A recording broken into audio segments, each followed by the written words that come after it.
Nanyazi awukho umshado perfect. Niyazwa? Awukho umshado njani? O perfect. Kodwa uyamsukela partner wakho uma ufuna abe perfect. Awukho umshado njani? O perfect. Why ngisho njalo? Awukho ngempela. Uma kuthiwa kwawukhona kwakuyobuka Jesu, makuthiwa uJesu washada, uyena yedwa owayezokwazi ukuba nomshado njani? Ngoba wayezokwazi ukuphile uNkulunkulu aphinde aphile umuntu. Sasobonela kuyena ukuthi kana umfazi uphathwa kanje.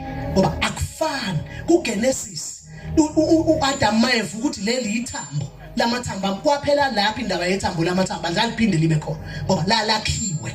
Kodwa mase ufunda iZaga 18 verse number 22 lithi ofumana umfazi. Uyazi ukuthi asavukanga lebuthongweni wathi leli ithambo uvuke manje lo wayofuna ofumana umfazi ubemfuna utholile isihe uzuzile ufumene umusa uzuzile isihe kuNkulunkulu ngoba ufumene ini uAdam amfuna kwabo nathi eqhubeka ebuthongweni lo ababothi hey leli ithambo leli evuka ebuthongweni.